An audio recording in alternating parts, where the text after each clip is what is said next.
can turn this around and flip the script and take on Team Gosu in the second series. Gosu, the American Dragons here are slowly marching in towards the lanes. And of course, get yourself the M1 ticket.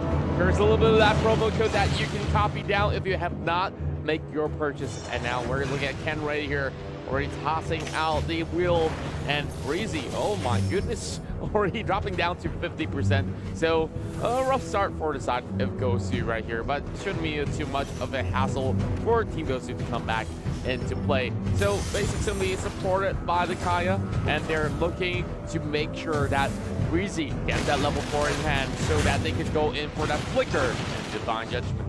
Yeah, and Team Gosu right now is going to go for the standard, and I like the early invade coming in from the USA team, and Evo is the only one who tried to go for the protection on that buff, and he actually took it away. So managing to slow down the tempo from Team Gosu is a good start for Axis Esports. That's definitely a huge signal for the side of Axis to actually march forward as well. Axis Esports will also try to take down the Turtle Cap without any sort of contest at all.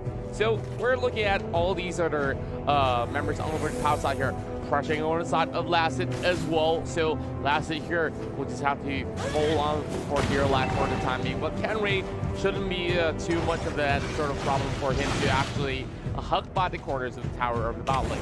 Yeah, and Axis Esports taking a page out of what Burmese Goose did in the first series against them. In under a minute and a half, Burmese Goose were able to take that top tier 1, rendering this Marsha ineffective. And right now what Axis Esports trying to do is to take that bottom tier 1, but now Team Gosu, they're gonna jump the gun right now. Lasset does not have that level 4. General, though, pumping the damage with the wheel, not able to get the kill off.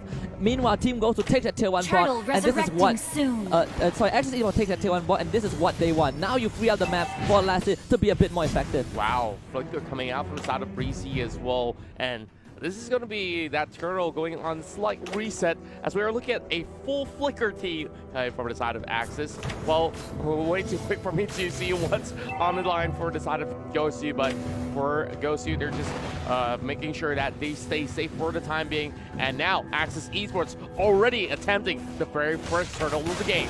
Definitely a bit more composed recovery. They were not letting game 1, series 1, get to them. So Team Gosu, they're going to lose that turtle. The fact that they were not able to steal the buff early on, they lost the turtle, they lost the tier 1 bot. Axis Esports, with that slight economy advantage, can look to push this, and you can see 4 members from the Malaysian team, they are already congregating on the top side of the map. They want to take the top tier 1 just so this Marsha can actually function, and not to go in with the ultimate onto Paulo. Great wild shot. Paulo is blocked by the wall, so they will get the first blood, and that will go over to Axis Esports. What a great setup coming in from that Grok. Look at that wall charge ramming onto 2, and that wall to negate the escape. And now Axis Esports can take more than just that. They've already got the turtle, they've already got the first blood, and they will also take another tower down from the top side.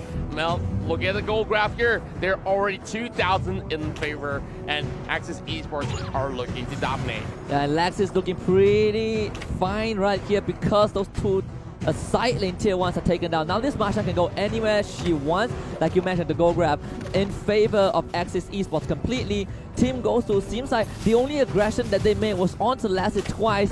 No kills at all, and they're forced into this very conservative playstyle, and that will give Axis Esports the space that they need. They will find Polo once more, and that one will go over too long. We can see Scott to suppress him right there, and he could not even move a muscle. Now Gosu here already dropping another member. Of course, this is still pretty much early into the game, 4 minutes in, and we're seeing Axis having a great control inside the jungle, and you see there's so much of that pressure going on, and Team Gosu does not really have any sort of response for the time being. And there it goes, one more tower on the top side. Team Gosu a bit too passive. They're not responding to the sieges from Axis Esports. They're still leaving that side lane, the Thamas, to farm in the bottom lane. Sure, you get that resources, but the rest of the map is jeopardized by Axis Esports, and not really sure what they're going to do now because the carry seems like it's not able to find the effectiveness that they need. As we mentioned, that carry does go down, but Basic comes in. He wants that revenge. Polo as well with the chance, going to jump right in, gets the stun onto Scott. Long will flicker away. Breezy gets the ambush and gets taken down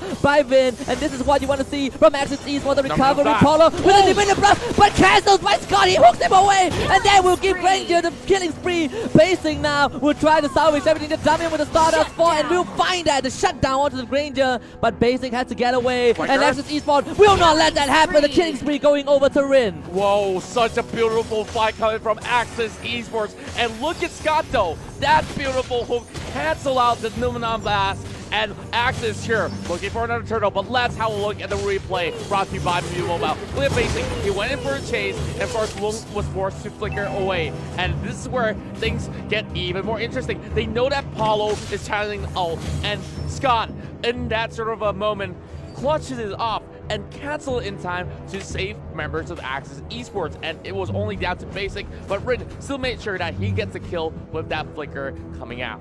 Yeah, and even with the falling Star Moon, Esmeralda got the shutdown but was not able to get out. So in the end, the shutdown doesn't really matter too much for Axis Esports because they got more than they came for. Scott MVP for that. Evo now getting ganged on, but he is a drop pretty tanky. They can use the Divine Judgment on him, but they didn't pull him back, and that means Evo will get away. Scott free, and guess what? Paulo Akenre is caught out again, and it will be this one going over to Evo.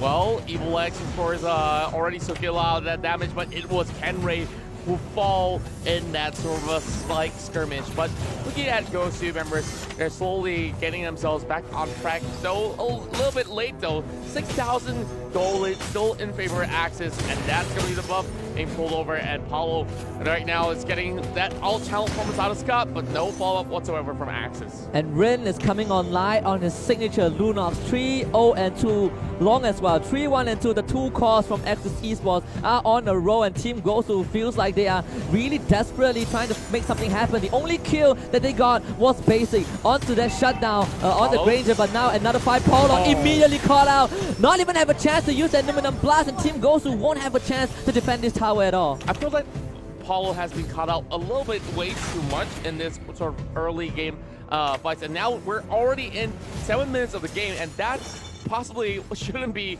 the case at all for the side of Team Gosu, but of course they have to let this mid tower fall in that sort of sense, and Axis Esports here can just run free anywhere as they please. And speaking of that, Kenray getting caught out as well. Yeah, no way out for Kenray. Another kill going over to the core of Axis Esports. Long now 5-1 and 2. This Granger is absolutely massive. Blade of Dispatch available. They're gonna get the suppress on the Basic, but Team Gosu now they have the backup. But keep your eyes on Rin. This Lunox is pretty scary. He's still left alone. Basic is in, but the brilliance from Lunox will keep her invulnerable for now. One kill goes over to Paulo, but it seems like Lassie will find Paulo in return. General now isolated from the rest of his team, and it seems like Axis Esports will find a win. 1, 2, 3 are down. Granger on the killing spree, and Axis Esports under 8 minutes will crack the base of Team Gosu. That was technically a team wipe before Kenray even came back up online. Now, heading back into his ad play, Basic was trying to focus everything upon all these members of Axis, but Flicker coming out from the side of Scott to bait Paulo on towards the other corner instead. And of course, Gosu, all they could possibly do was run away, and they should not even commit towards that fight inside of the jungle, and they have to pay the price with that broken base. The Malaysian Tigers have seemed to awaken after Series 1. Team goes to Paulo. You talked about how he got caught up multiple times, and in all these scenarios, this Loliga just feels like ineffective all along. And with that being said, Axis Esports first inhibitor in the middle lane down. Not even 10 minutes in, the Lord will be spawning out pretty soon, and Axis Esports will be eyeing on that objective. Well, first, we're having the Malaysian Tigers here looking for their very first win. Well, of course, it's so convenient that Team Gosu also has the dragon logo with them, so crossing Tigers with a dragon. Well, of course, jokes aside, now back into the game.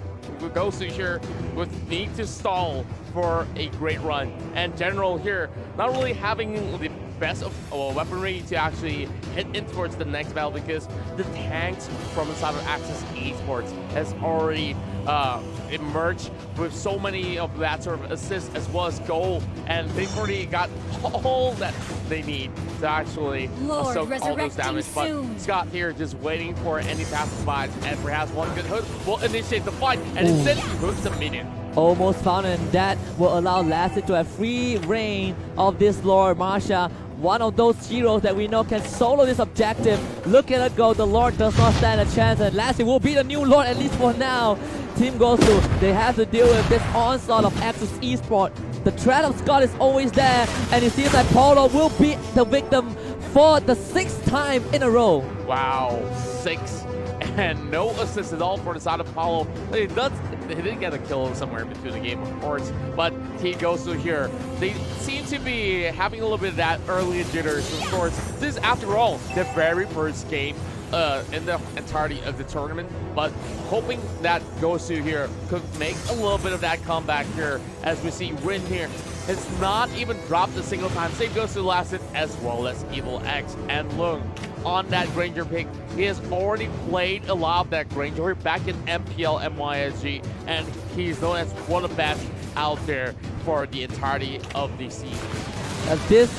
This power from Axis Esports was missing in the series against Burmese Goose, but against Team Gosu, they are unleashing the full power. The Guardian Barrier just come out onto Paulo, and Paulo now, with his dying breath, will have to hold this door as Team Gosu desperately need to defend against this potential final siege, and Axis Esports, they're just gonna go for the crystal, and they'll bag their first win. With the Lord marching right in, this will be the first victory round for Axis Esports. What a way to actually